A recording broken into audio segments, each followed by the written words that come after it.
What's up, ghouls and gals? It's me, Ryan T here, and welcome to another episode of the TRTS Podcast. Welcome to Derry Reaction Series. On tonight's episode, we're going to be reacting to Welcome to Derry, Episode 2. Ghouls and gals, Episode 2 is getting hot. The series is getting hot.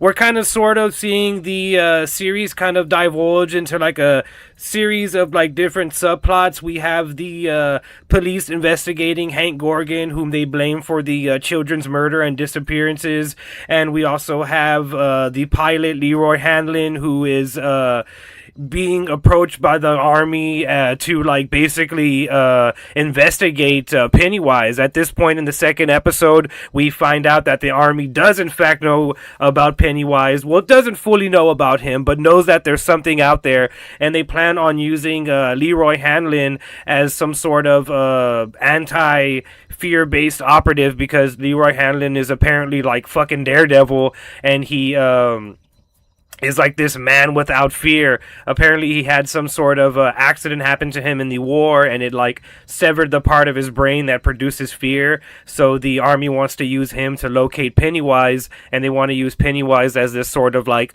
fear-based weapon.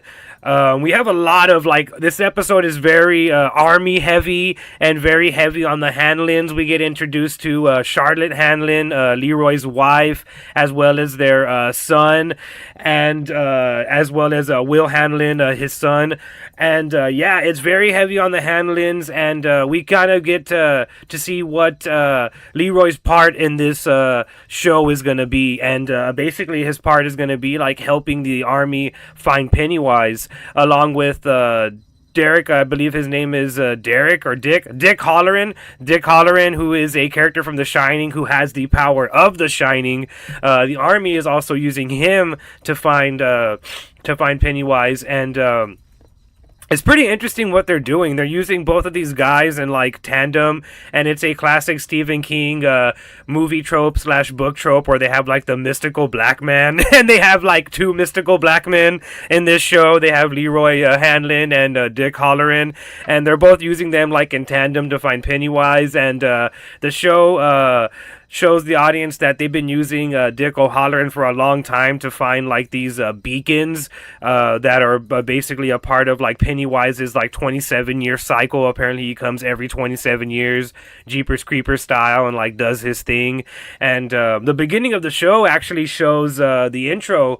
It shows Pennywise throughout like the history of like Derry, and apparently he's been like responsible for like different things that happen throughout the history of Derry, like the Iron Works place like getting caught on fire, the murder of like this gang called the Bradley Gang, which actually circles back around in the end of episode 2. Dick Halloran and the army, they find this old-timey like gangster car that we see in the beginning of the show. In the intro, we see Pennywise like hanging off of like a ladder, like full like Bill Skarsgård Pennywise like shooting at him like with a fucking Tommy gun.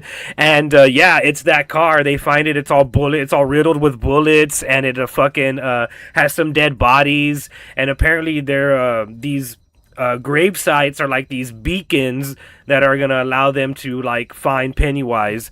But yeah, a lot of cool army stuff, a lot of cool stuff going on with adults, with the army. And on the kids side, we have Hank Gorgon, the projectionist. His daughter Ronnie is starting to see visions of Pennywise, and this show is obsessed with like childbirth or something, because we get another insanely grotesque, insanely awesome childbirth scene.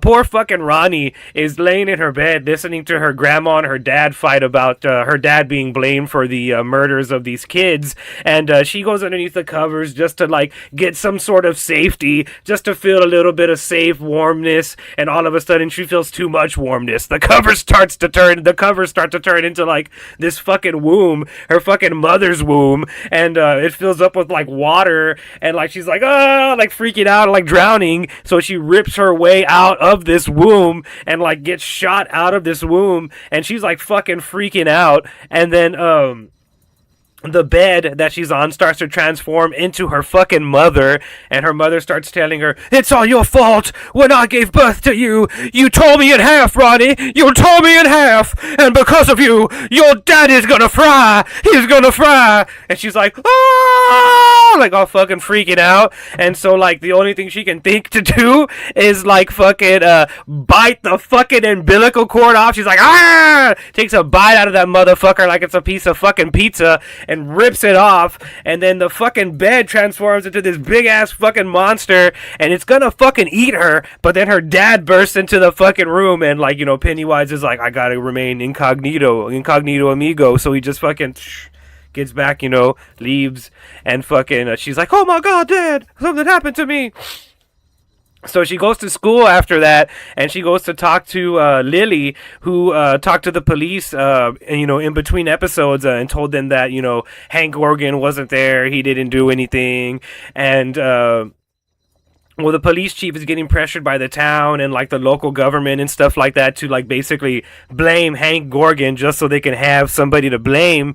And Ronnie goes up to Lily, and she's just like, "Hey, yo, you gotta fucking tell the police, like, you know, what you fucking saw, that you saw some sort of demon winged baby," who doesn't come out in this episode, sadly. No demon winged baby this episode. She's like, "You gotta tell them that you saw some fucking creature eat these motherfucking kids, or my dad, the one of like 3 black men in fucking Derry, is gonna go to fucking prison for killing these fucking kids. He's gonna go to Shawshank fucking Redemption prison with Morgan Freeman." And so she's just like, "I told them that he didn't do it." Ah!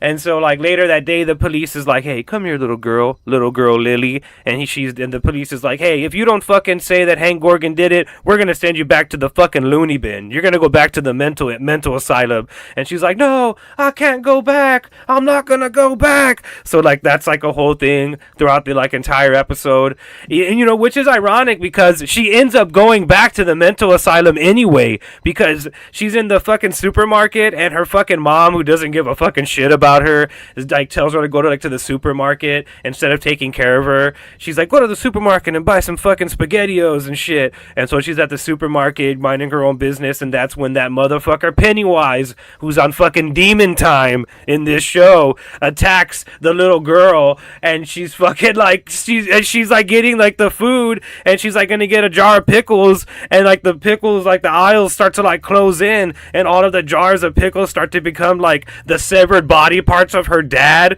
because her dad fell into a fucking gear shift like in the old like ironworks factory, which was Pennywise's fault. But yeah, she starts to see like all these like the pickle jars full of the severed parts of her dad, and it's fucking awesome. We get 2 pretty good horror, like, not the whole show's a horror thing, but we get 2 pretty good like cool episodes where Pennywise is just like fucking with these kids. But yeah, we see that happen, and you know, of course, to the public, it looks like she's just freaking out, having another like shit attack in public. And so like the store clerk tells the mom like, "Hey, you gotta fucking take this little motherfucker back to the mental asylum." So she drives her back to the mental asylum, and like she ends up at Juniper Hill anyway.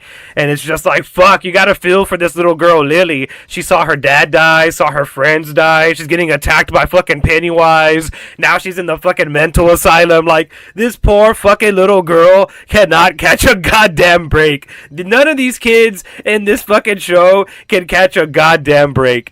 God damn these poor kids. But yeah, that's pretty much what's happening throughout this entire episode, and it's setting up some pretty cool stuff. I mean, according to the sneak peek of the next episode, we're gonna see Ronnie and Lily with the help of Will Hanlon and his little like Mexican friend who was like eating a fucking empanada. He was just like chilling, checking out the babes, typical Latino style. Hell yeah, Latino heat, baby. And so it's gonna be like that little crew. Hopefully Pennywise doesn't murderate those poor little kids, but I have a feeling he's gonna viciously murder those little kids. And yeah, it shows that they're going to investigate Pennywise, and they're going to try to get some photographic evidence of Pennywise to show the police. And apparently Lily gets out of Juniper Hill somehow, so that's going to be interesting to see how she gets out of that. And apparently we're going to see Pennywise this next episode. It looks like we're going to get some sort of encounter with him. It looks like Dick O'Halloran is going to go into the sewers and find Pennywise or see Pennywise. So yeah, get ready for that, ghouls and gals.